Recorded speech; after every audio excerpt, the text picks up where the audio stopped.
So I got a great question from a viewer today about using chromium. So in this video, I'm going to help you understand some of the amazing benefits that can come about with supplementing with chromium. And I'm also going to help you understand that no matter what some of the studies are saying, I'm going to help you understand some people that absolutely should not be using chromium. This is going to freak you out.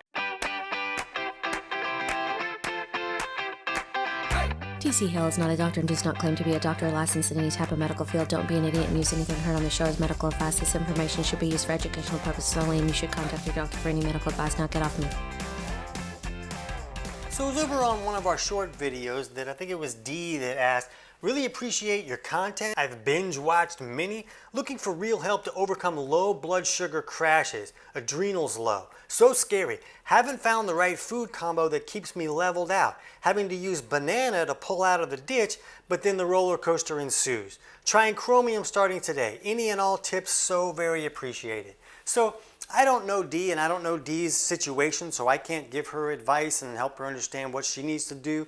But we could talk about some of these things in general. And remember, I'm not a doctor. I'm not giving anybody medical advice. So if your doctor's telling you to use chromium, you're going to have to talk to your doctor about that. But I'm going to put some links in the description below to some studies that show us that chromium really has the ability to help people who are having some blood sugar problems. And when they're having blood sugar crashes, supplementing with some chromium has the ability to really improve that for some people. The problem is when you look at these studies, they're always going to say, well, it may help, or it helps some of these people, and more studies are really needed. And I'm going to help you understand why that is. But it's really important to understand that we all have a different bio-individuality. We all process foods differently. So when we're looking at a study and we're looking at some study about some specific supplement or some specific nutrient and its effects on a symptom, if we're just going off of what we're seeing in that study, that can be really problematic for some people. So I'm not saying science is bad or science is wrong. Science is the best thing that we have going, but you really need to know how to look at the science and understand what they're looking at and what they're seeing and why they're seeing that. So when we're looking at chromium and we're looking at the effects that Dee was having, where she was having low blood sugar issues, and Dee was saying that adrenals were low. So a lot of people are told, oh, you have adrenal problems. So they just feel like, oh, well, I'm just broken because I have adrenal problems. But in a lot of cases, the adrenals are having issues because of some other malfunction, like a blood sugar handling issue. If the body's been calling on the adrenals to kind of help out, to kind of help the body function when things aren't going right, the adrenals can become a little bit fatigued and then they don't work as well. So it's not always about blaming adrenals when things are going wrong. But when we're looking at blood sugar crashes, we need to understand that this can happen from different angles. So let's look at two different types of people. And the reality is that most people should have the ability to burn both glucose and fat for fuel. But what happens is some people, for a wide variety of reasons, their body tends to burn glucose better than fat, and some people tend to burn fat better than glucose, and they might have a hard time processing glucose at all. So I talk in a lot of our books and courses about people who might be leaning a little bit more on this fat burner side, and some people might be leaning a little bit more on the carb burner side. And what you want to look at is this fat burner side is really more of the people who are leaning on that insulin resistant side. So they might actually be overweight. And they're like, well, I'm not a fat burner. Look at all this fat that I have. But the reality is that their body is not processing glucose very well, so it's kind of forced into using fat for fuel. So pretty much every carb that they bring in gets kind of stored as fat because the body isn't processing it correctly, so they can end up with excess weight even though they're kind of considered a fat burner. So just don't be confused by that. But in this situation, people are usually leaning on this insulin resistant side, and over here, they're often dealing with insulin that's a little bit more dominant. So let's look at what happens when someone eats these carbohydrates. So let's say that somebody has some pie, and this could really be any kind of starch or carbohydrate that's going to really elevate blood sugar. And when we're looking at this XY axis situation, when this person eats pie, they're going to see this glucose go up. There's going to be a rise in glucose, right? That makes sense. And then the insulin response is going to rise with that. Insulin is going to follow glucose because insulin is what helps us process that glucose. But for this individual, their body is not responding to the insulin. The cells are not really listening to it because they have become insulin resistant. And this usually comes about from somebody eating way too many carbohydrates way too often for way too long. and eventually the cell is just like, I ain't listening to that anymore. The person's raising insulin all day long. Eventually the cells stop listening. So there's other factors that go into that. We have videos on that. I'm not going to get into that. But when someone's leaning insulin resistant, they have to make a lot more insulin to process that same amount of carbohydrates. So insulin is going to go higher. But in this insulin resistant scenario, this glucose goes high and the body raises insulin so that it can process that glucose. But then the glucose doesn't get processed. So the body's viewpoint is like, oh, that didn't really work. I'm going to raise this insulin some more. Because it's just trying to process the glucose out of the bloodstream. That's very important. And when the body's not listening to that insulin, the body continues to make more until eventually this insulin is so high that it's like the person turned on 5 furnaces in the house. And then all of a sudden, the house is boiling hot. So now, because this insulin is so high and there's so much insulin there to sweep the glucose out of the bloodstream, that huge amount of insulin can cause that blood sugar to be swept out too quickly. So they have this spike that goes up and now they're going to have a crash. So where this might be the even keel of that blood sugar staying in a good range, now they've crashed too far low. So they had a sugar crash because of this pie, this reaction to this pie that they consumed. So then we look at a different type of individual. Here's someone who's burning carbohydrates very efficiently. So they're going to have the same piece of pie. They'll have a similar rise in glucose. But when that glucose goes up, their body only needs to make a little bit of insulin. They don't need to make all of this insulin over here because their body is going to respond to this insulin. Their cells are listening to this insulin. The problem is it's listening so well that their insulin is almost like it's a bully response. So they have this same sugar response, but with this small amount of insulin, it sweeps way too much glucose out of the bloodstream and then they crash. But they had that response because the glucose spike was a significant spike. So the insulin was like, I'm really going to do my job here. So with this carb burner individual, with this stimulation of glucose, you're having an overreaction. This is like a bouncer in the bar with no neck and a mullet and a girlfriend named Sparkles who, when they tell him there's a loud, belligerent customer there, he goes and grabs him by the hair and drags him out of the bar and throws him onto the hood of a car. Well, this is like the opposite of that. This bouncer had a bit of an overreaction, but this is like your 3-year-old that you're telling it's time to leave the toy store. I ain't listening to that. I got toys over here. And you eventually yell and yell and then you drag them out and they're crying too. So there's tears in both scenarios. Really, landing on a hood of a car is not a good time. But you can see that the same result came about from very different events. So what's important to understand about chromium is that chromium has the ability to help our body process glucose more efficiently. So in this scenario, where this person is not processing glucose efficiently at all, the body is not listening to that insulin, they can use some chromium and that helps the body process that glucose a little bit better. So now the body's like, oh, this glucose is being processed. I don't need to make 15 pounds of insulin to try to get this glucose out of the bloodstream. A smaller amount is allowing that to happen. So then the insulin doesn't go super high and we don't get this huge crash. And this is why so many studies show that, wow, chromium can really help out, balance out this blood sugar issue. If you're having blood sugar crashes, chromium can really help.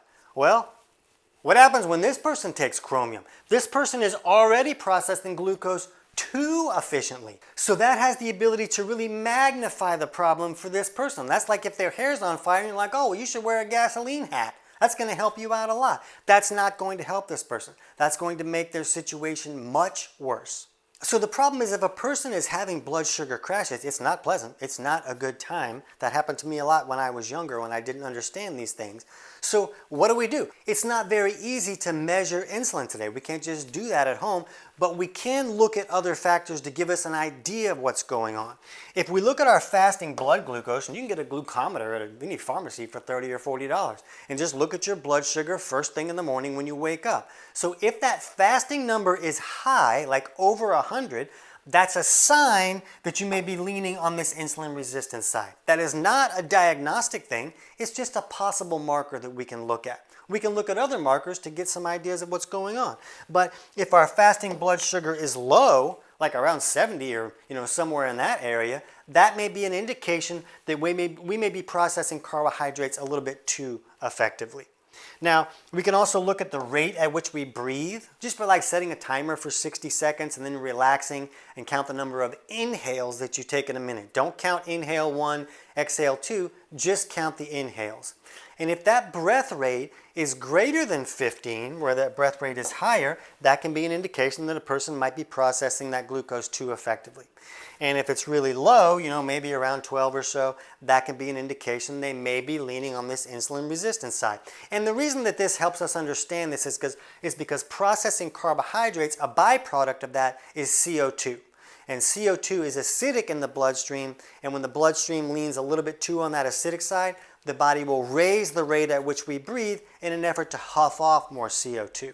But there's a lot of problems that can come from the bloodstream leaning to alkaline as well. And so if it's leaning to alkaline, the body will slow the rate at which we're breathing so that we can help balance out the bloodstream so that oxygen can be utilized correctly. So this happens a lot with like type 2 diabetics and people who are leaning to insulin resistant because their body's not processing carbohydrates correctly, so they're not creating as much CO2. So the bloodstream will lean a little bit on that alkaline side.